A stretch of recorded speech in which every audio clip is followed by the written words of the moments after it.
Greetings to all. My name is David Markel. I'm a member of Seneca Falls Rotary, and I'm retired from Gould's Pumps. And this is my wife Melissa, who is an honorary Rotarian, who's assisted with our international efforts in the small country of Malawi since 2008. Malawi is a small landlocked country in the southeast portion of Africa. It's bordered by Zambia, Tanzania, and Mozambique. And back in the late 1990s, Dr. Kevin Denny, who was a co-founder of the Malawi Children's Village in the southern region of Malawi, he approached, at that time, ITT, Gould's Pumps, in the Auburn facility, and he met with Mr. Lou Giuliano, who was CEO, and his wife Barbara, and they asked him what he needed, and he said, "I need pumps for irrigation." So they donated pumps. And then when I retired from ITT, or Gould's Pumps, in 2008, I was approached and asked if I'd like to go. So I went on a fact-finding mission with my wife Melissa, and from there we have established 19 irrigation sites over the years, which is benefiting over 20,000 people. Now, the reason for the success of this project, the irrigation project, is because we have a committee on the ground in Malawi. We have a committee in the United States. The people have to be committed. What we've done is we've hired a young man named Dyson Magambo, and he chairs the committee in Malawi, and he goes around to the villages. There's 37 villages in the catchment region of Malawi, and he does an assessment to see where we could possibly establish irrigation sites. The reason why we do irrigation, Malawi is very poor. They have no infrastructure, and it only rains 6 months out of the year. It rains from November through April. The remainder of the year it doesn't rain. By having irrigation, it allows them to have 3 plantings and 3 harvests per year. As a result of this, we have 19 irrigation sites that's benefiting over 20,000 people at this time. They have enough money for provide food for their families, their villages, and they have enough produce to sell that enables them to buy clothing and other needs that they have to get by on a day-to-day basis.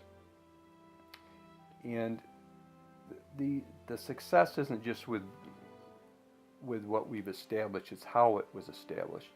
And I like to thank my wife Melissa for being supportive.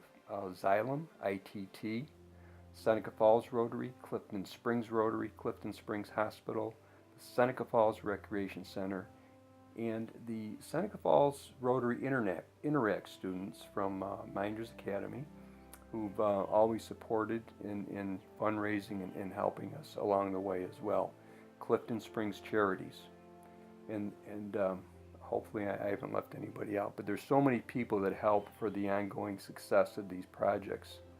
And one of the individuals who initiated the MCB irrigation program is a dear friend. His name is Jerry Turner, and Jerry started irrigation back a little after the year 2000, and he also has sponsored Dyson to attend Mizuzu University, and he has just completed his degree program at the university. Seneca Falls Rotary sponsors Dyson through the irrigation program, and Jerry's always been a wonderful teacher, mentor, and advisor to everybody, and he's so important to the project and the committee.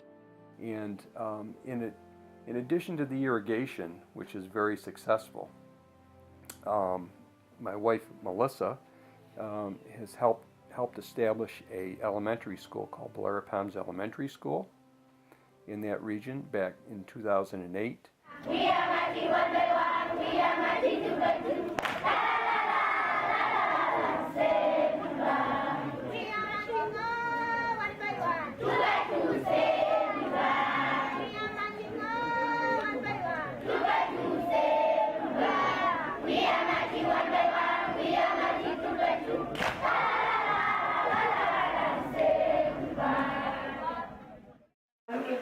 so much progression, and it's ridiculous. Like my kids last year had a little bit of English, sort of broken, they could understand, and this year they're fantastic.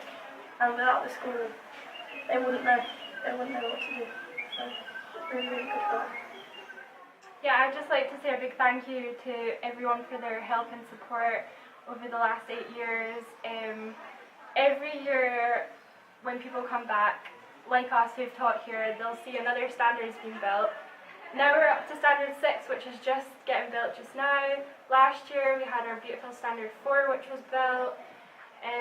So yeah, just a big thank you to all your help and support, and we really appreciate it, and we know the kids do too. So. Thank you for all the support.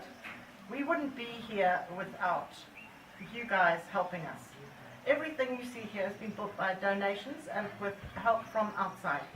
And it is so important for these kids to get a good grounding and a good basis to become successful adults. I have Taryn here. Without Taryn, I would never have been able to do this. She's my school manager. She's in charge of the volunteers. She's in charge of curriculum and the general running of the school.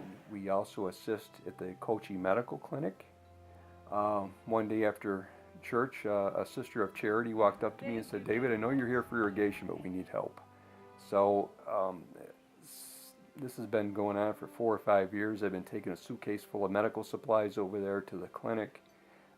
Just the basic supplies that they need, basic things to help with children who may have infections. And then we assist Nettie Grolick with a sewing project. Nettie Grolick is from Washington. She's a retired professor from Marymount College, and she has established a beautiful industry of sewing project for the children in pretty much a cottage industry. And my wife Melissa works very closely with Nettie for the ongoing success of that project. Our first year really began as fact-finding. We wanted to go. When we were offered this opportunity, it was something that has been his lifelong dream. When we go to the schools and we do a presentation, I share with them, I say, never give up on your dreams. From 7 years old, his dream was to go to Africa someday and help the people in need there in any way he could.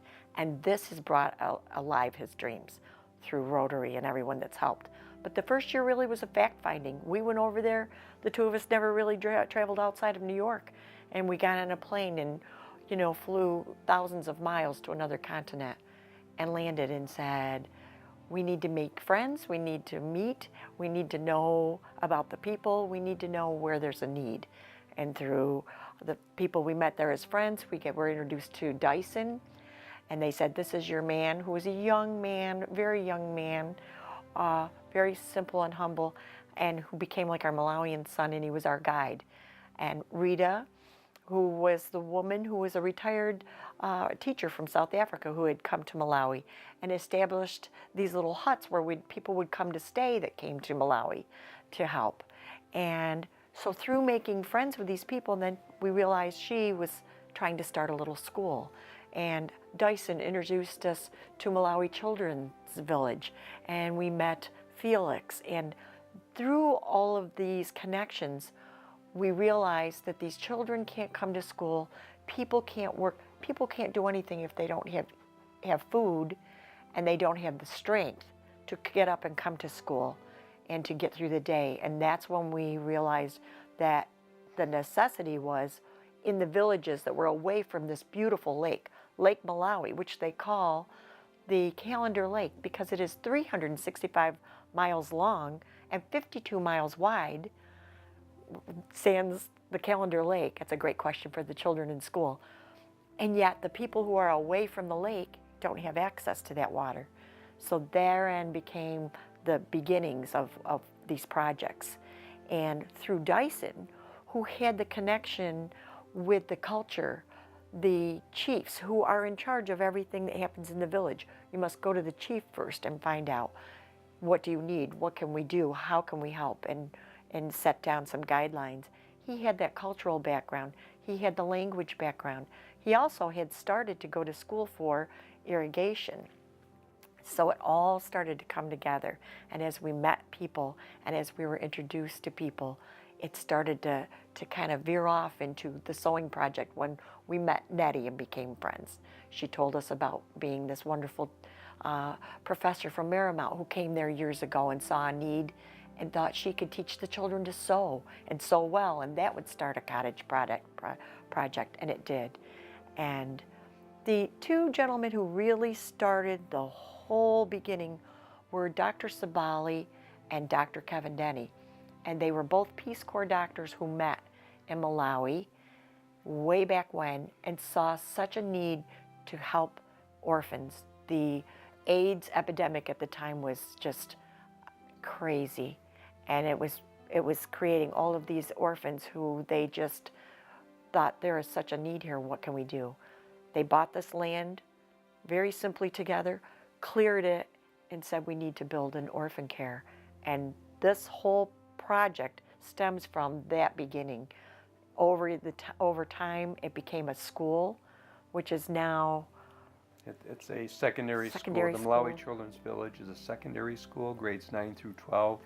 It has vocational programs such as Nettie's Sewing Project, has a carpenter shop, which through the efforts of Seneca Falls Rotary, we have replaced all the carpenter shop equipment, and through a vendor who helped us with that. And they have an automotive training center, and they have irrigation training center, and the orphan care is now being run by Open Arms Infant Care. That was how it started initially, the Malawi Children's Village, but now that's been taken over by Open Arms Infant Care.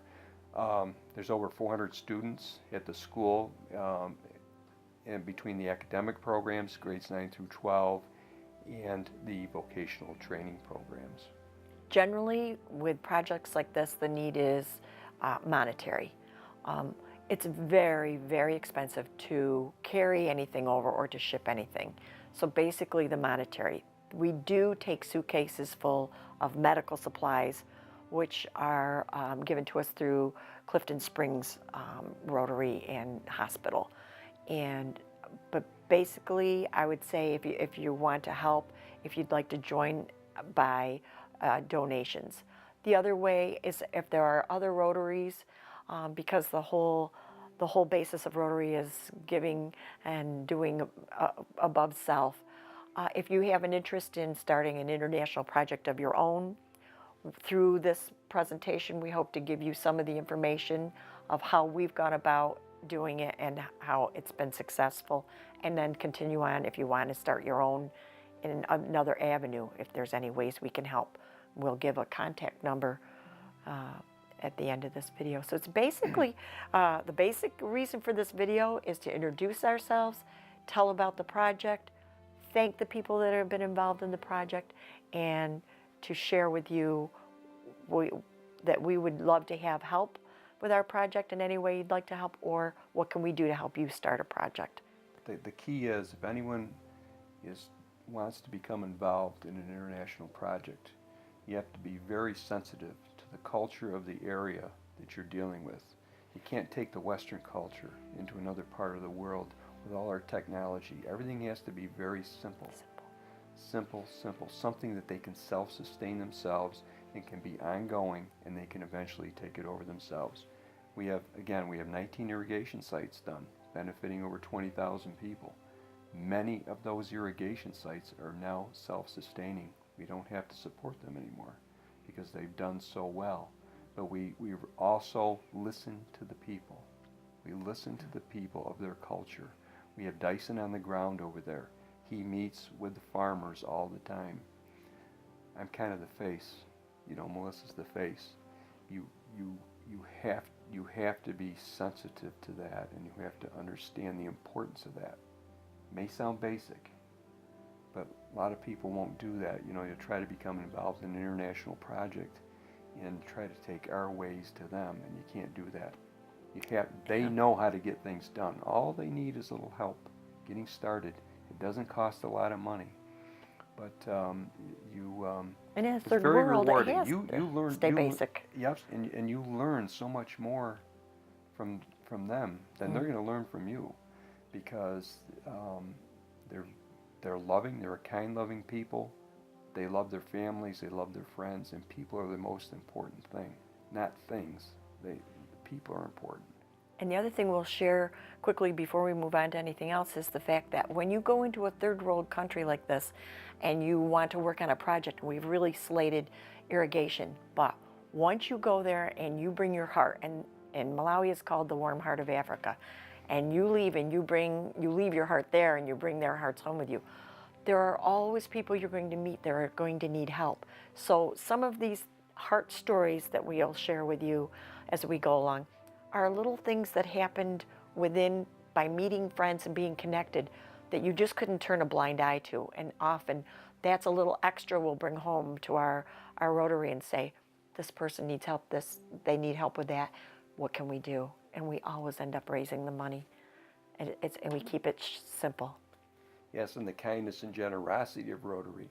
They used to say, David, stay focused on irrigation, but there's so much more that needs to be done.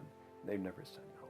And I never realized, as long as I lived in Seneca Falls my whole life, how important and how huge Rotary is in the lives of our community and our international community until we became involved. And I'm overwhelmed. And in closing, and I just took a look at my husband and I saw tears. We both get very emotional at this part of it because we've given our hearts and everything we have, and the people who have joined us have given everything they can, their hearts, their love, their money, their fundraising, and this, what we do is love one another. It's the letter of the law, is love. And so if you look into your hearts and you decide this is something that you would like to help, we would appreciate that. And every time we leave Malawi and we come home, the people of Malawi say, please, please, Melissa and David, when you go back, give them hugs, give them kisses, tell them Zikomo, which means thank you. Zikomo Gwambiri, thank you very much from our hearts. Take our hearts to them and thank them for everything they do for us. We love them. And we love these people of Malawi, and we love all of you because we know you are all wonderful people. You wouldn't belong to Rotary if you didn't have hearts of gold, and in any way you'd like to assist. We would appreciate that to the fullest. Thank you for your time.